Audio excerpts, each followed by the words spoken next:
Bueno, ya Gabriel nos dio un diagnóstico y un programa, así que me da ganas de no hablar, sino de simplemente empezar a hablar de asuntos prácticos de cómo organizarlo. Pero ya decidí que iba a decir antes, así que no voy a perder la oportunidad. Bueno, primero que nada quiero agradecer a Hemisferio Izquierdo por invitarme, por hacer esto maravilloso. Parece que hay bastante más de 100 personas, lo cual está buenísimo. Y que además de estar contento por el éxito de la convocatoria, estoy contento porque también la convocatoria explicita una comunidad que ya existe, de gente que ya está discutiendo estas cosas, que es lo que hace Hemisferio Izquierdo en la web, pero hacerlo en persona tiene otra calidez y otro interés. El nombre del encuentro más allá de la gestión, a mí me parece muy importante, porque es verdad que la gestión tiene esa característica de atarnos demasiado a lo que es y hacernos pensar demasiado poco en lo que podría ser o en lo que quisiéramos que fuera.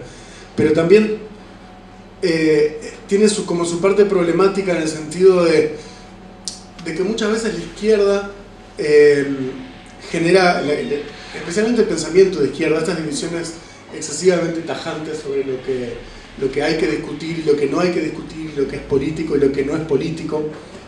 Eso en el campo de la teoría política tiene muchas expresiones conceptuales, ¿no?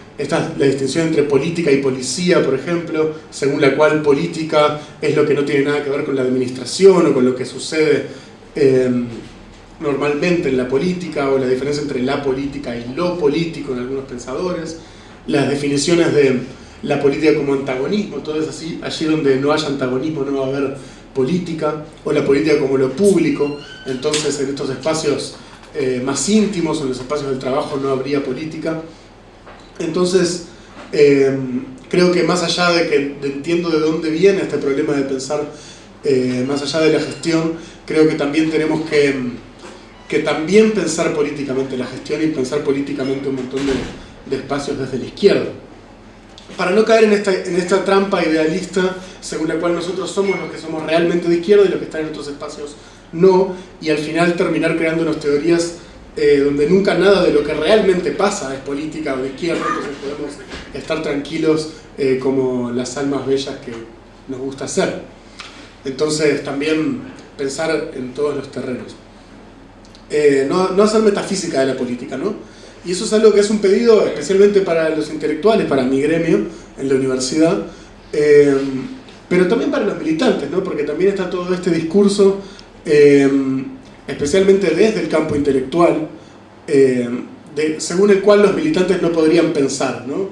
De que si uno es un militante, uno está disciplinado, entonces uno tiene ciertas condiciones de habla que le van a impedir cuestionarse ciertas cosas, y bueno, ese es un discurso terrible que es reproducido desde la autoestima snob del intelectual, pero que también tiene que interpelar a los militantes, porque es responsabilidad de cada militante estar todo el tiempo haciendo un ejercicio de autoexamen de la razón por la cual se está haciendo lo que se hace, y no caer en esto que llamabas el hacer.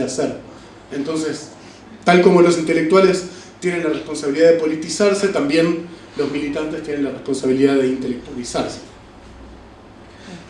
Pero, como decía, sin hacer metafísica de la política, que es una trampa en la cual es demasiado fácil caer, y estar muy atentos a lo que está pasando. Y están pasando muchas cosas, ¿no? Ver lo que está pasando en España, lo que está pasando en Chile, lo que está pasando en Brasil, en Gran Bretaña. Si uno es de izquierda y está atento a las noticias, todos los días hay 3 o 4 noticias muy importantes que configuran una situación bastante diferente de la que había hace, digamos, 10 años o 20 años, que en algunas cosas es muy preocupante y en otras cosas es muy esperanzadora. Pero no solamente ver lo que está pasando en estos lugares lejanos, sino también ver lo que está pasando en nuestros gremios, qué es lo que se está diciendo en la prensa, cuáles son las corrientes intelectuales que existen en Uruguay hoy en día, que es algo que se explicita muy poco y se habla muy poco, pero es algo que tendríamos que adquirir más entrenamiento en hacerlo. Tenemos que leer de economía política, de historia, de teoría, pero siempre para volver a la política. Justamente para no quedarnos con, ay, qué lindo cómo leía Rancière, entonces debo ser muy radical. No, bueno, después, ¿qué haces con eso? Y que justamente esto no nos lleve como a esta trampa, a otra trampa, que es la de pensar de que si uno tiene un pensamiento muy complejo, muy complicado, seguramente es muy radical y muy de izquierda. Y esta trampa tiene como su versión positivista, que es que si uno hace ahí unas ecuaciones raras, va a realmente tener un acceso directo a la realidad, y también su ala posmoderna, ¿no? De que si uno usa estas palabras raras de moda en Francia, va a poder tener un acceso privilegiado a la realidad. Por supuesto que hay que leer y que hay que ser sofisticado en el pensamiento, pero a veces se trata de ver lo obvio, ¿no? De ver quién tiene realmente el poder. Es bastante fácil de saber, de vez en cuando salen esos informes de que el 0,1% de la población tiene no sé qué porcentaje de la riqueza, y son estas cosas que chocan cuando uno ve los números, pero que cuando uno lo piensa más políticamente, tiene que ver con esto que decías de la fortaleza del enemigo, ¿no? Y eso es algo obvio, pero con lo que nos cuesta mucho relacionarnos políticamente, ¿no? Algo tan obvio como que hay una clase dominante, esa clase de clase capitalista, y que tiene un poder desequilibrante sobre especialmente el Estado, pero todo lo social. Y digo esto de ver, de pensar, porque yo creo que el conocimiento sí tiene la capacidad de desequilibrar cosas en la izquierda, y que el pensamiento y la discusión lo tienen. Y digo que es necesario desequilibrar, porque creo que estamos en un momento político bastante trancado, en el cual todos más o menos sabemos que estamos en una decadencia del progresismo y del populismo, pero no sabemos muy bien qué significa eso, ni qué queremos hacer con eso. Entonces todos estamos más o menos trancados en no poder procesar políticamente lo que habría que estar haciendo en este momento, más allá de que todos estamos haciendo cosas. Y ahí aparecen algunas posiciones que yo caracterizaría como un progresismo post-neoliberal, tecnocrático, que ve al neoliberalismo como una serie de políticas públicas que llevan a cabo los gobiernos de derecha, y que una vez sustituidos esos gobiernos de derecha por otros, estamos del otro lado en la medida que hagamos un par de reformas. Digamos que esa es la posición progresista.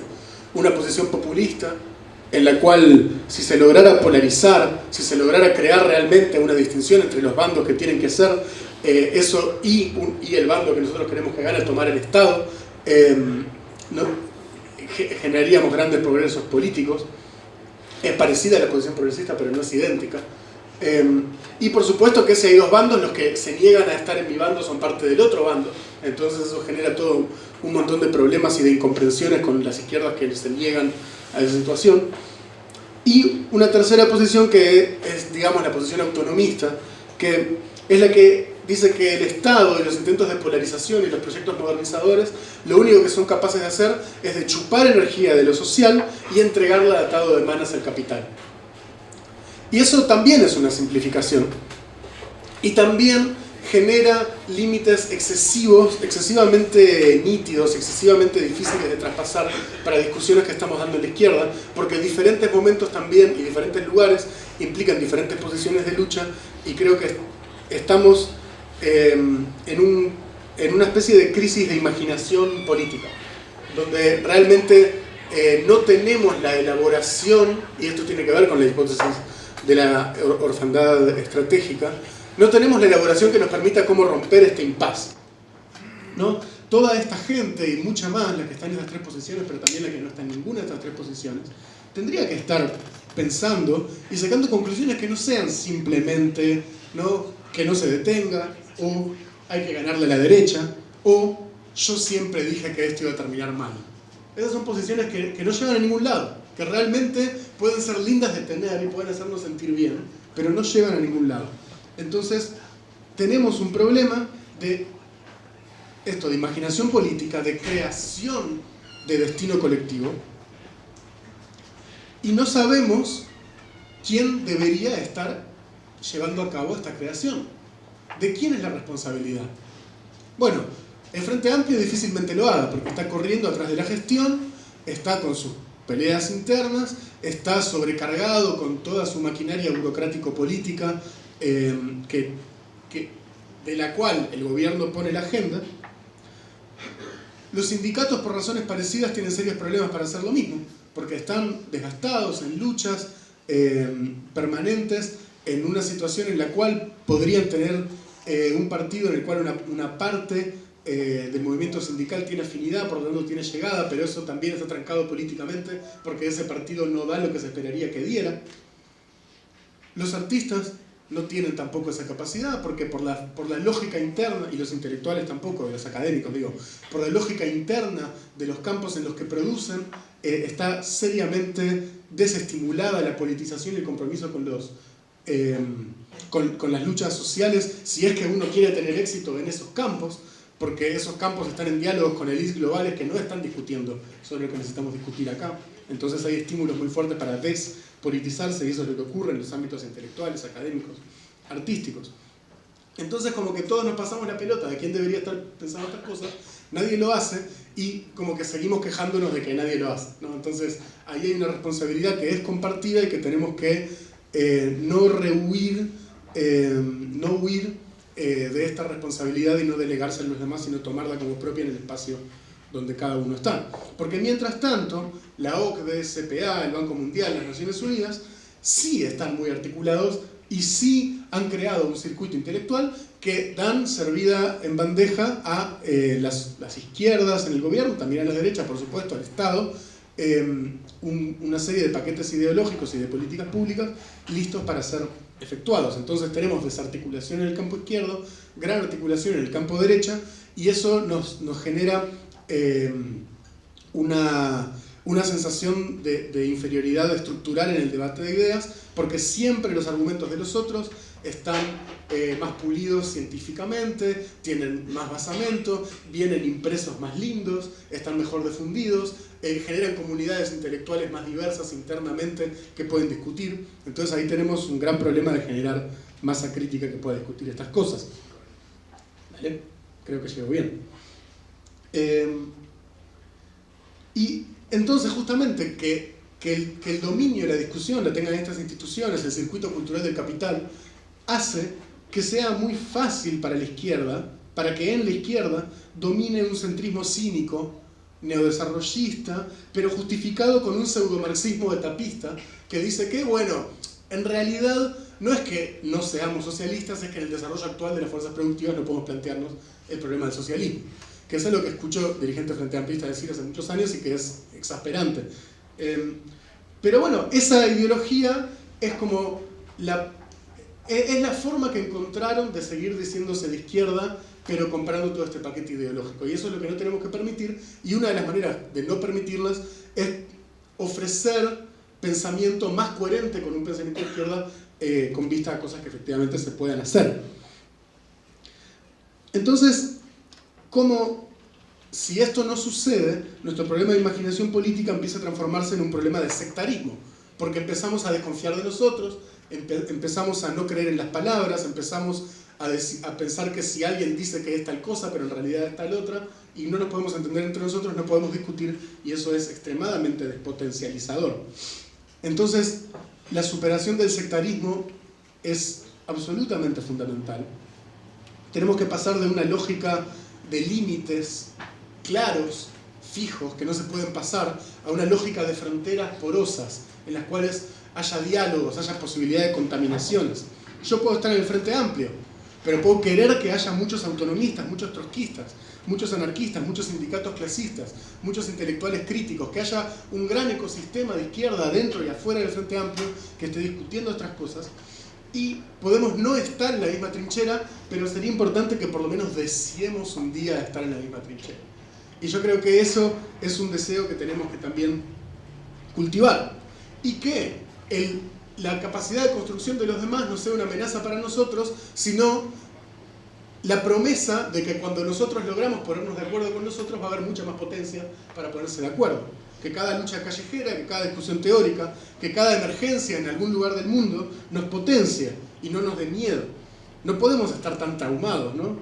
Tenemos que poder vivir de acuerdo a emociones un poco más alegres la política. Porque si algo tiene la izquierda en Uruguay son traumas. Y esos traumas tenemos que hablarlos directamente. Traumas de la dictadura, traumas de la derrota de finales de los 80 y de principios de los 90, las frustraciones con el gobierno del Frente Amplio, todo eso genera desconfianza, genera rencores, genera odios que tenemos que poder procesar políticamente con compañerismo y con amistad. Porque además, y en esto estoy totalmente de acuerdo con lo que decía Gabriel, estamos en un momento de oportunidad. La socialdemocracia, y no la socialdemocracia porque la pobre socialdemocracia está quizás demasiado cascoteada, pero la tercera vía, o sea, el vuelco hacia la derecha de la socialdemocracia después de la irrupción del neoliberalismo, está en crisis en todo el mundo. Está en crisis en Gran Bretaña, está en crisis en Chile, está en crisis en Francia, está en crisis en España. No hay lugar del mundo donde esta ideología exista que no esté en crisis. Y eso ha generado que en muchos lugares del mundo diferentes movimientos políticos y sociales en diferentes niveles, con diferentes niveles de articulación teórica y práctica, han logrado aislar a la tercera vía, ¿no? a esta socialdemocracia derechizada y quitarle la hegemonía interna al campo de la izquierda. Y yo creo que la gran tarea política de nuestro tiempo es quitarle a la socialdemocracia de derecha, al neodesarrollismo, a la tercera vía, la hegemonía sobre la izquierda. Porque mientras ellos tengan la hegemonía sobre la izquierda, va a haber un consenso en el sistema político, un consenso neoliberal entre la izquierda neoliberal y la derecha neoliberal. Pero cuando la izquierda neoliberal pierde la hegemonía sobre la izquierda, empiezan a pasar otras dinámicas.